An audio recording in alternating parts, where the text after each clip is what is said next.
অনেক ছেলেরা আছে মনে করে হিজড়াগুলোকে সম্পর্ক করলে, হিজড়াদের সাথে ভালোবাসলে, তাদের পাশে থাকলে তাদের থেকে মোটা অঙ্কের টাকা খাওয়া যায়।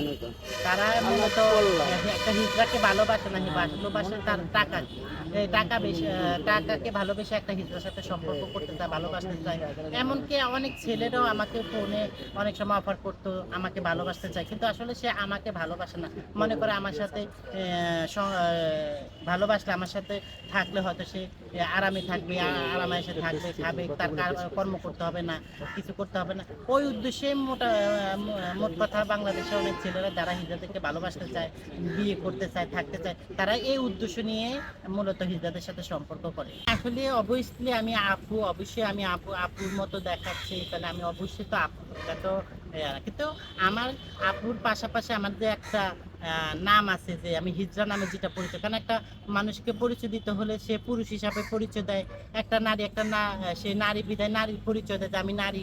আজকে আমি হিজড়া বলে আমি পরিচয়টা কিন্তু আমার হিজড়া হিসাবে দিতে হবে। আমি হিজড়া কিন্তু আমি মানুষ, আমি আল্লাহর বান্দা, নবীর উম্মত। ওই যে বললাম, আমরা কলঙ্কিত জীবন নিয়ে দুনিয়াতে জন্মগ্রহণ করছি, হিজড়া নাম পরিচিত বলে মানুষ, সমাজ, মানুষ আমাদেরকে এতটাই অবহেলা চোখে দেখে, এতটাই ইগনোর করে।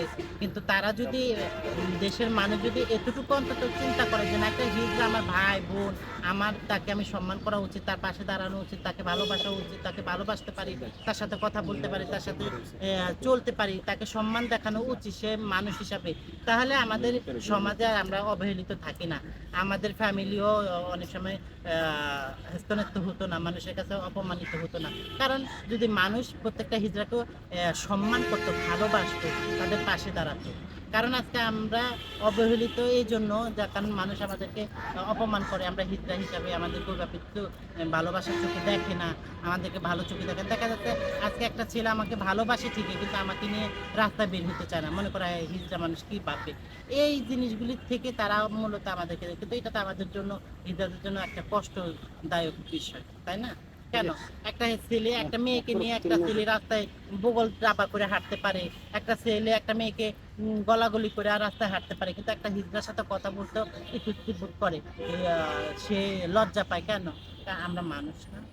বাংলাদেশের মানুষের কথা বলবো যে প্রত্যেকটা নরনারী, প্রত্যেকটা মানুষ আপনার হিজড়াদেরকে সম্মান করা উচিত, হিজড়াদেরকে ভালোবাসা উচিত, হিজড়াদের পাশে থাকা উচিত, হিজড়াদেরকে দেখে লজ্জা পাওয়া না, হিজড়াদেরকে দেখে গর্বের সাথে চলবে যে তারা বাংলাদেশের নাগরিক, তারা আমাদের ভাই বোন, তারা আমাদেরই আত্মীয় স্বজন, আমাদেরই লোক। তাদেরকে দেখলে কথা বলবো, তাদেরকে ভালোবাসবো, তাদের পাশে দাঁড়াবো, এটি আমার আহ্বান। আচ্ছা, জোরপূর্বক ভাবে করে এখন হিজড়াদের তো এই উপায় ছাড়া কোনো উপায় নাই, হিজড়াদের তার কোনো কর্মসংস্থানটা নাই। এখন একজন মানুষের পকেটে টাকা তোকে এমনি এমনি দিতে চায় না, তাহলে সে জোরপূর্বক ভাবে নেকা যেমনি তার জীবন বাঁচানোর জন্য, তার পেট চালানোর জন্য সে এটা করে থাকে। আমি তো বারবার একটা দাবি নিয়ে আমি আসছি যে আমি আসলে কর্ম করতে চাই, আমাদের কি হয়তো কর্মের ব্যবস্থা থাকলে, আমি আজকে যদি আমার একটা কর্মের ব্যবস্থা থাকে, আমি যদি একটা চাকরি থাকে, তা আমি আপনার কাছে হাত পাতবো না, বরং আমি দিব আপনাকে। আজকে যদি আমি কর্ম করি, আমি উপার্জন করি, তাহলে আমি আপনাকে, একটা গরিব মিসকিন ফকির আসলে আমি তাকে দান করব। আমি আজকে আজকে আমার কোনো উপায় না দেখে আমি নিজে হাত পাততে বসে রয়েছি। আজকে আমি কেন, আমার কর্ম নাই দেখা, এই জন্য তো আমি বারবার আমি দাবি জানাচ্ছি যে আমাদের কর্মের ব্যবস্থা হোক। আমাদের কর্মের ব্যবস্থা থাকলে আমরা হাত পাতবো না। আর বিশেষ করে যদি কোনো হিজড়া হাত পাইতা খাইতে চায়, সেটা তার ব্যক্তিগত ব্যাপার। এক বাপের 4 সন্তান, 4 সন্তান তার একই কাজ করে না? করে। এক বাপের 4 সন্তান, কেউ সরকারি চাকরি করে, কেউ কোম্পানির চাকরি করে, কেউ হচ্ছে কি আপনার বদলা দেয়, কেউ হচ্ছে ভিক্ষা করে। এখন আমার কথা, আমি হিজড়া বলে যে আমারও হাত পাততে হবে এমন তো কথা না। আমি হিজড়া হচ্ছে তাতে কি, আমি চাকরি করে খাইতে চাই, আমি সমাজে মাথা উঁচু করে দাঁড়াতে চাই। এই সুযোগটা তো আমার দেশবাসী, দেশের মানুষ আমাকে দিতে হবে।